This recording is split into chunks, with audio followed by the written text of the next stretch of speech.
Hey everyone, welcome to another video review. This is the Figma number 641 Sakura Miko from HoloLive. You can see her there in front of the box. We'll go ahead and put it off the side real quick and take a look at said box. And yes, it is a very pink Figma box, but you know, pretty standard otherwise. See right there, of course, you got, well, Miko right there in her, glory, I guess.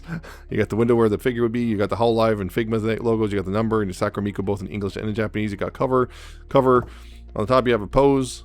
On the side, you have a pose. On this side, you have a pose. On this bottom, you have a pose and a barcode. And on the bottom, back, you have a whole bunch of product shots and whatnot, and copyrights and warnings, and hey, ages 15 and up, right there, because it's not for children. And of course, you have the instructions, which are both in English and in Japanese, right there.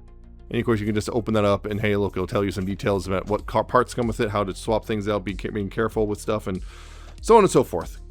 So, Miko, yes, from HoloLive, Sakura Miko. Right there, you can see, getting in close, you got to see, well, you got, you know, this is the default face that's in the box. You got her green eyes, you got the pink hair with the little hoge. Right there, you got the little bell right there on the little side tail. And you got a Miko outfit and everything. You got the bow and yellow, you got the pink everywhere, the pink flowers. They got the flowers right there on the dress with the kind of crimson with the how should I put it? Gradient. Got the white there with the big old sleeves and everything. Got the bells and the bow, everything. Got a well, weird kind of asymmetric stocking things and the shoes with a bit of pink on there. Of course, in the back, you can see the bow on the back and everything right there, and the bit of yellow and our hair and straps and all that stuff. Yeah, Miko. So, yeah, pretty decent little figure. Problem is, well, for the most part, pretty decent.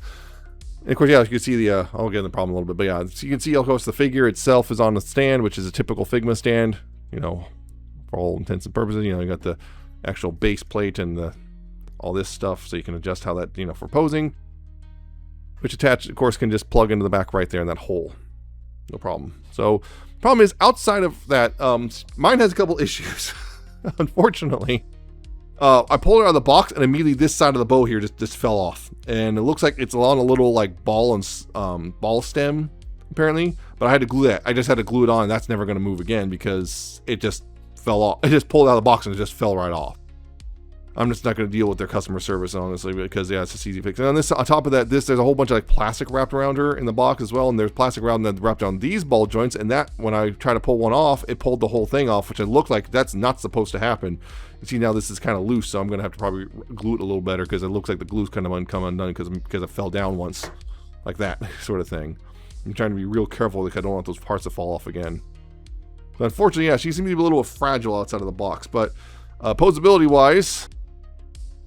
In here, you can head on a ball joint and stem and everything. You get the up and down and left and right and waggle. Over here, you actually have a little twisting and stuff for the that. So you got, of course, the typical Figma joint right there. You got, you know, up and down and forward and back there, and it's all on a ball joint. I'm trying to be real careful because I don't want to accidentally knock stuff off again.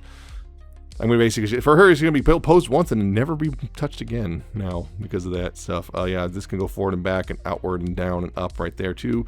Do have a swivel right here at the sleeve. You can see there's a hinge right there for the elbow. Get a little over 90 degrees.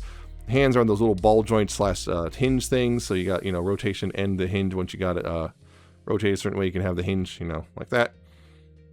The sleeves get a little bit in the way, but not too bad. Just trying to figure out where the hinge is.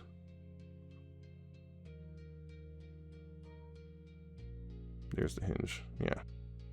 Then here, there is, these are supposed to be able to twist around right here.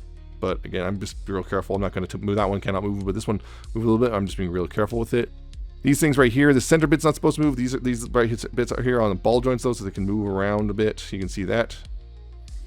So yeah, just be careful. The hair right here, I almost forgot. The hair right here can also, you know, hinge. That's mostly to get out of the way for the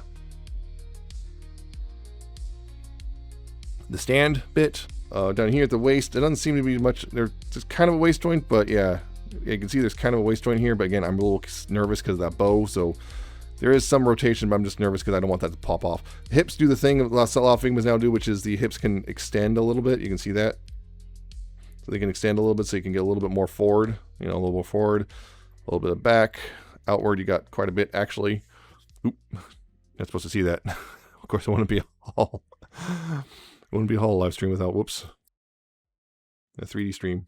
You got some 3D thigh swivel thanks to the ball joint stuff. The knees can bend pretty well as well. You get that much bend. There's also, I guess you can kind of get some swivel there, but not recommended because it looks weird. Shoes, here you do have a feet, right here you have forward and back there. You do have kind of rotation there. You do have a bit of tilting. Of course, you kind of have to futz with it a little bit. And there is a toe joint, which because of the way it works, it kind of brings the shoe with it. So it's, which makes sense considering that's how those kind of shoes would work, but still just kind of interesting. So yeah, pretty posable. Just the problem is she's kind of scary and fragile, and I'm kind of scared to pose her now because of the fragile parts.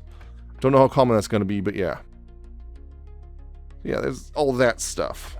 Trying to get her standing up straight on here. There we go. So, of course, she's a Figma, so she comes with a bajillion accessories, including, of course, the bag that all the accessories can come in, which says Figma branding. It says Figma branding, whatever. She also has alternate faces, because of course she does. She, of course, got her default kind of smiling face. She's got a bit of a, I guess, her more annoyed face, which she has a lot. Big old smiling face. Right there.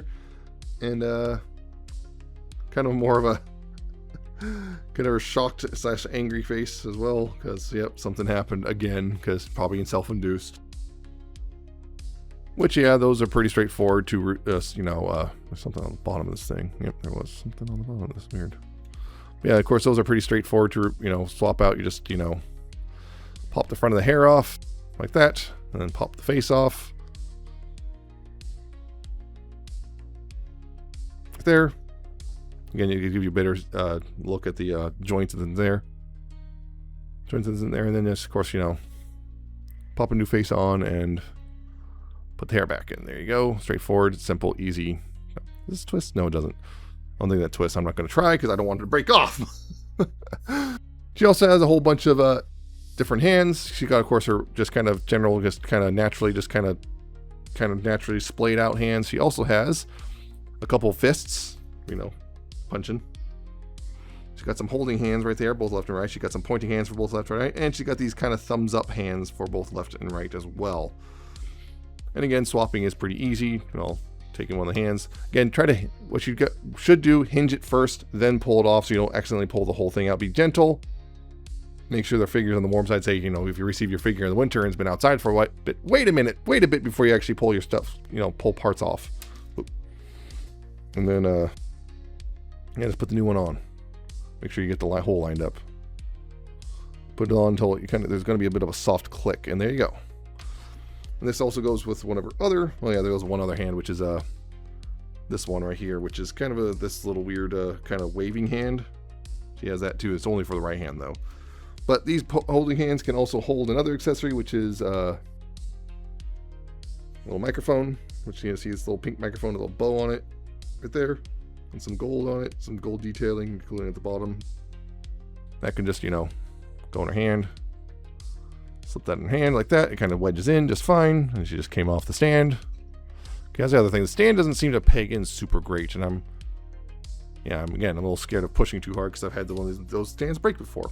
And of course, if you accidentally break the joint on there or several of the other joints, there isn't a replacement joint right there. You get one.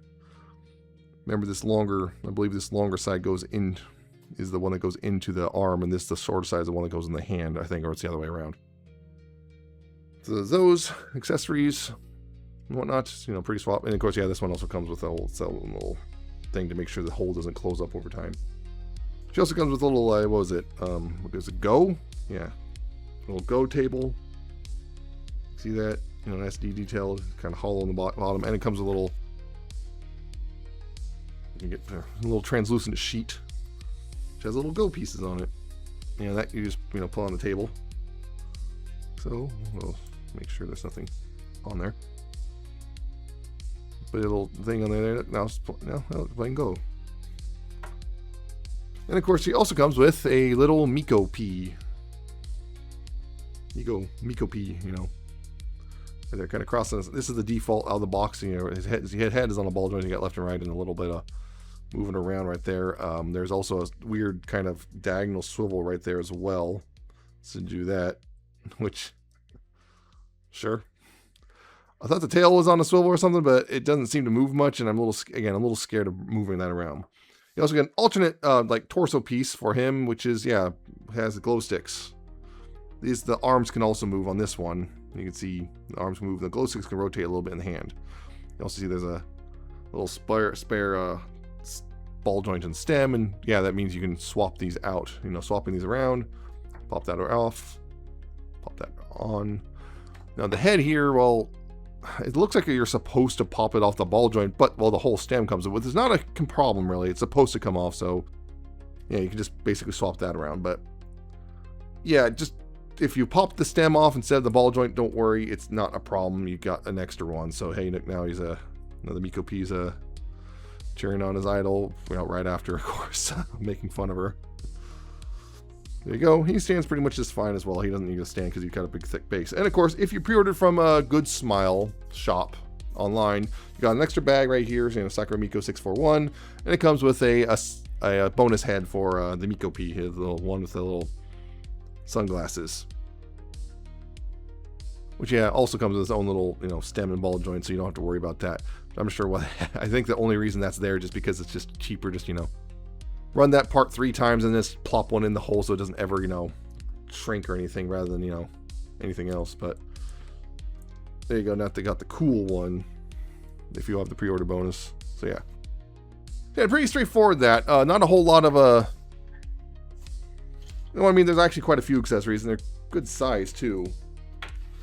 But, they're pretty straightforward. Nothing really particularly special. And the only one that you can hold is the microphone.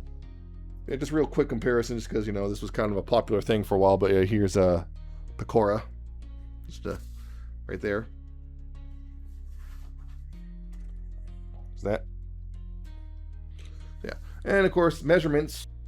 Miko here, her height is about 5 9/16 inches or 14.2 centimeters, and her weight, yes I know, is about 1.7 ounces or 48 grams.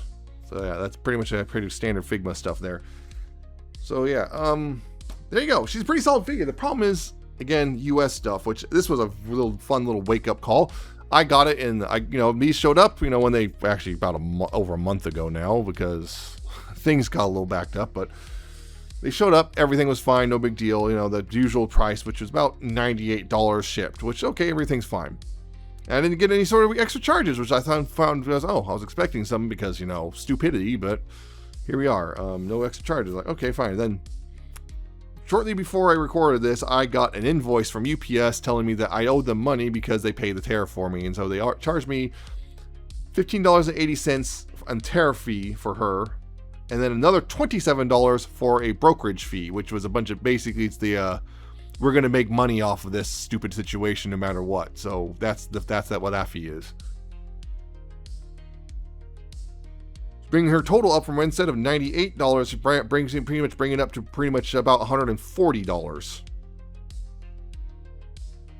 Which at $140 is a little harder to justify, but that's kind of closer to the American shop prices, like say from Big Bad Toy Store or whatnot. That's kind of much closer to that. I believe BBTS has it listed for like $135 or $140 anyway. So yeah, it's kind of like, yeah, you're paying a lot more than you should be now, unfortunately. That makes it harder to justify unless you're really hardcore Miko fan or something. But yeah, that's I was gonna basically like, yeah, it's pretty obvious. Yeah, pretty much she's a great purchase. Go buy her. Now it's like, oh crap, she's actually way more expensive than she should be now because of tariffs and stuff. So she's a lot. Yeah, she costs more. So yeah, $140 is harder to swallow. But unfortunately, that's kind of how it is if you're buying these now. Unfortunately, that's just the thing now. Is just if you're buying these, that's how much they're going to cost. Although Ina's going to cost even more. That scares me. When she comes out, unless things change before April, she's going to cost a lot more. That's kind of stinks. Again, the other thing, of course, mine came kind of broken out of the box and had another part that was really fragile and broke off out when I was just trying to remove the excess, protective plastic around from her figure. Because I was just trying to pull the ball joint out of here so I get the plastic out, and then the whole thing came off. And yeah, so and that was after warming it up a bit. So if you get Miko here, be real careful. Be prepared to pay a lot more than you like, and also be prepared for the fact that she might be a little on the fragile side. Particularly, I saw how tiny those ball joints and stems were. Tiny, so they're very thin and fragile. So be really careful with the bow in particular. And also this back bow as well. So be careful with both bows. Otherwise, she seems to be pretty solid. I haven't had any other real issues other than also on mine again. This stand really does not want to stay plugged into her back. So so if we mess with her, make sure to repress her back in the stand. But also be careful with all her stuff there. So there you go. She's got a little fragile, and she's now unfortunately way more expensive than it should be. But she's still a pretty solid figure. So if she ever goes on sale or discount or something, then yeah, go ahead and snap her up. But I would say at this point, only really for the hardcore Miko fans of Miko P. You guys right there. So that's pretty much it on that front. So good figure, but mostly good figure. Just mine was fragile, more fragile than the Figma usually are. And again, the shock of tariff, yay! Actually, the tariff itself wasn't. It was still annoying, but wasn't horrible. Versus the brokerage fee that UPS charged. That's a bunch of BS. Regardless. Hopefully those prices will come down so easy. Yeah, if the tariffs ever go away, which hopefully they will, then yeah, she'll definitely be back to absolutely buy her. But as it stands, yeah. So that's it for this review. I hope you found it informative and entertaining. Hope you like, comment, subscribe. Check out my social media down in the description and at the end of the video. Check out my Coffee, my Patreon. I shall see you next time with another video review.